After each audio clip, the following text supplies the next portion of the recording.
গল্প শুরুর আগে একটি কথা বলতে চাই। আমাদের চ্যানেলের কার্টুনগুলো যদি আপনাদের কাছে ভালো লাগে তাহলে আমাদের চ্যানেলটি সাবস্ক্রাইব করে সাথে থাকবেন। ধন্যবাদ। সে অনেক অনেক দিন আগের কথা।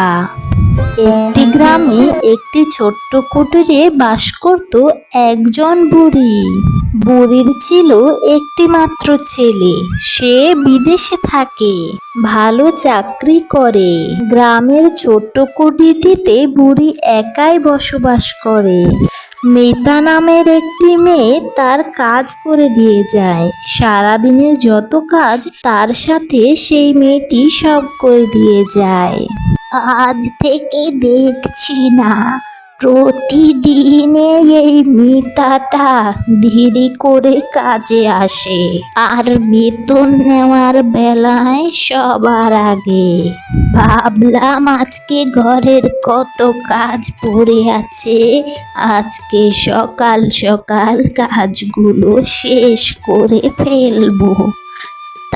তার তো এখনো কোনো খবরই নেই দেখছি। আমি কিছু বলি না বলে সে তো মাথায় উঠে বসেছে দেখছি। কই গো কাকিমা, আমি এসেছি। কি কি কাজ আছে দাও তো, আমি আবার তাড়াতাড়ি বাড়ি যাব আজকে। আসতে না আসতেই তোর বাড়ি যাওয়ার কথা উঠে গেল তো। আমি ঠিকই ধরেছি, তুই আসলে কোনো কাজেরই না। মাস শেষে তো মাইনে নেওয়ার জন্য ব্যস্ত হয়ে থাকিস, তাহলে কাজে এরকম অলসতা করিস কেন রে? এর পরের বার আমার ছেলে বিদেশ থেকে এলে আমি অন্য লোক দেখতে বলবো। তোকে আর আমি আমার বাড়িতে কাজে রাখবো না, আমি এই বলে দিলাম। ঠিক আছে, সেটা তুমি বলো, কিন্তু এখন তুমি আমার কাজগুলো দেখাও তো। আমি কাজগুলো করে তাড়াতাড়ি বাড়ি যাব, সেটা তো তোমাকে বললাম। ঠিক আছে, যা যা, তুই এখন গিয়ে কাজগুলো করে নে। ঠিক আছে, আমি কাজ করতে যাচ্ছি। তাই যা, আমাকে উদ্ধার কর।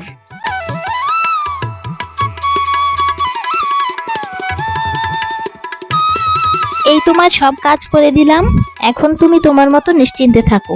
আমি এখন বাড়ি যাচ্ছি। তুই কাজের নামে ফাঁকিবাজি করিস, তোকে এবার মাইনে দিতে আমি দেরি করব দেখিস। আমিও দেখবো। আমি তাহলে ভাইজানকে বলে দেবো সব কথা। তুই আমার ছেলের ভয় দেখাচ্ছিস, ও বিদেশ থেকে ফিরলে তোকে কাজ থেকে বিদে করব আমি, আর তোর মাইনের টাকাও দেব না। অনেক লোক দেখেছি বাপু, তোমার মতো কিপটে বুড়ি আমি কোথাও দেখিনি। তুই আমার সাথে এত বাড়তি কথা বলিস কেন? তোকে তাড়ানোর ব্যবস্থা করছি, দাঁড়া। আমাকে এত জ্ঞান না দিয়ে তুই তোর বাড়ি গিয়ে কাজ কর, দিয়ে যা। আর কালকে সকালে আসতে আবার যেন কোনো অজুহাত দাঁড় করাস না, তাড়াতাড়ি চলে আসিস। এসব কথা শুনে মিতা তার নিজের বাড়ির দিকে হাঁটা শুরু করলো।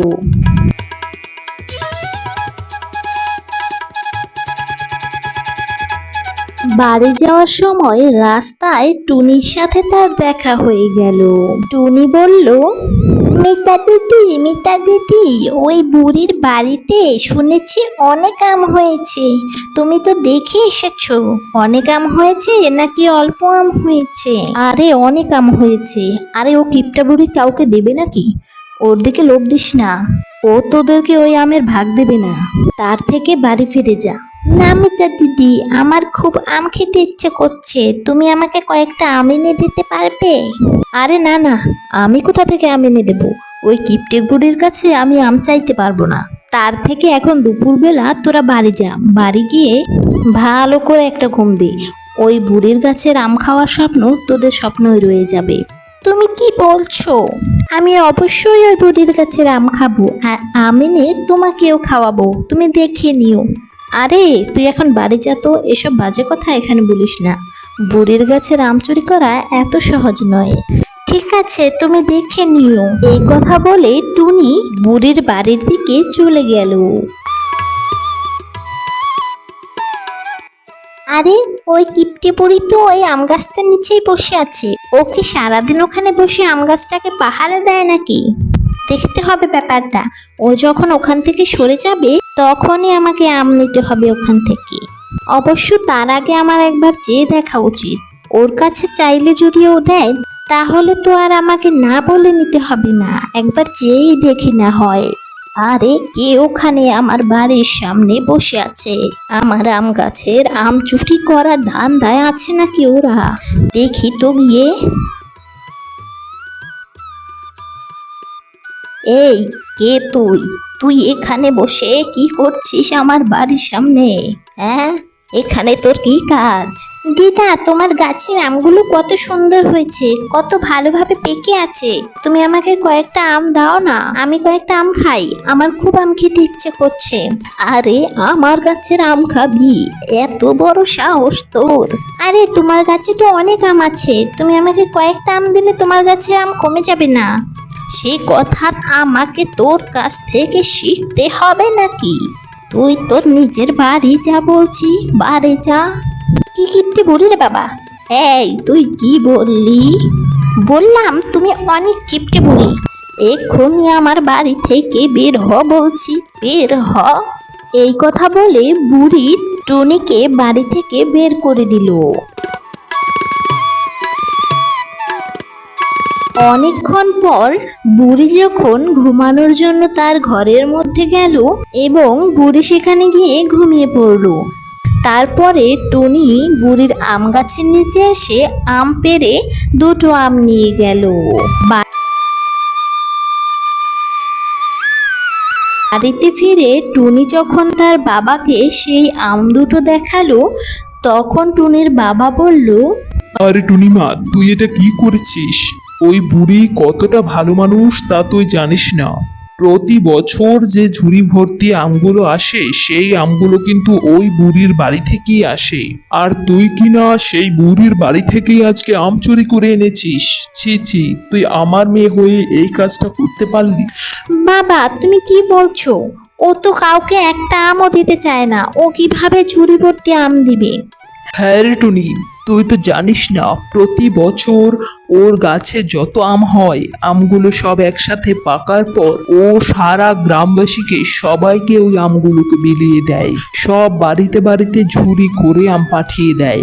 কিন্তু তার আগে অনেক পাহারা দিয়ে সেই আমগুলোকেও রাখে যাতে সবার বাড়িতে পাকা আম পৌঁছে দিতে পারে। আর ওই বুড়ি সবাইকে সব সময় সাহায্য করে। তুই এটা কি করলি? আমি বুঝতে পারিনি বাবা, আমি তো এটা আগে জানতাম না, তাই এরকমটা হয়েছে। তুমি আমাকে ক্ষমা করে দাও। তুই আমার কাছ থেকে ক্ষমা চাসনি। তুই যা, আম দুটো নিয়ে ওই বুড়ির কাছে গিয়ে বল যে আমার ভুল হয়ে গিয়েছে, তাহলে ওই বুড়ি তোকে ক্ষমা করে দিতে পারে। ঠিক আছে বাবা, আমি ওই দিদার কাছে গিয়ে ক্ষমা চেয়ে আসছি এক্ষুনি। ঠিক আছে, তাড়াতাড়ি যা। এইসব কথা বলে টুনি তার বাড়ি থেকে বুড়ির বাড়ির দিকে হাঁটা শুরু করলো। বুড়ির বাড়িতে পৌঁছে গিয়ে দেখলো বুড়ি এখনো ঘুমাচ্ছে। তখন বুড়িকে ডাক দিল টুনি।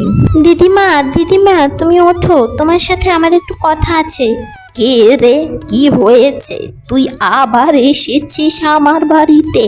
তুই কেন রে আমার কাছে আম চুরির ধান্দায় আছিস নাকি?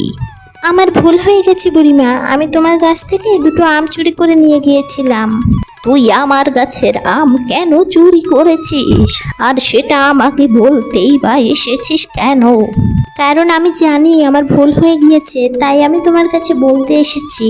আমার বাবা বলেছে তুমি নাকি সবাইকে আমগুলো পাকার পরে ঝুড়ি ভর্তি করে সব বাড়িতে দিয়ে আসো। আমি তোমাকে ভেবেছিলাম তুমি কিপটে বুড়ি, তাই তোমার গাছ থেকে আমি আম চুরি করেছি। ঠিক আছে, দুটো আম নিয়েছিস, এবারের মতো ক্ষমা করে দিলাম। এরপর আমার গাছের আম ধরবি না বলছি।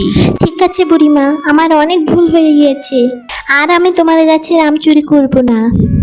ঠিক আছে, শোন, তুই যাওয়ার আগে ওখান থেকে ওই আমের ঝুড়িটা তোর বাড়িতে নিয়ে যা। তুই তো রফিকের মেয়ে তাই না? আমি তোকে আগেই চিনেছি। তোদের বাড়িতে এবছর আম দেওয়া হয়নি। আমি ভেবেছিলাম পাকার পরে সবগুলো একসাথে দেব, তাই তুই এই ঝুড়িটা নিয়ে যা। আর ওই যে পাশে দেখতে পাচ্ছিস ওই ঝুড়িটা হলো মিতার জন্য। মিতার বাড়িতে ওই ঝুড়িটা পাঠাবো আমি। তুমি অনেক দয়ালু দিদিমা, আমি তোমাকে ভুল বুঝেছিলাম। এবার বুঝতে পারলাম তুমি কেন আমগুলোকে পাহারা দিয়ে রাখো। হ্যাঁ রে, ওই আম গাছটা আমার কাছে সন্তানের মতো।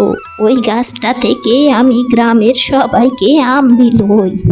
ঠিক আছে দিদিমা, এখন থেকে আমিও তোমার সাথে ওই আম গাছটাকে পাহারা দেব। ঠিক আছে, তাহলে আসিস।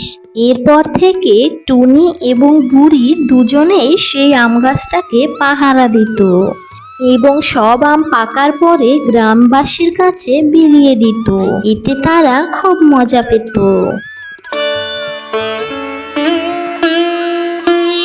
আমাদের চ্যানেলের কার্টুনগুলো যদি আপনাদের কাছে ভালো লাগে এবং আমাদের চ্যানেলের কার্টুন ছাড়ার সাথে সাথে যদি আপনি নোটিফিকেশন পেতে চান, তাহলে আমাদের চ্যানেলটি সাবস্ক্রাইব করে সাথে থাকবেন।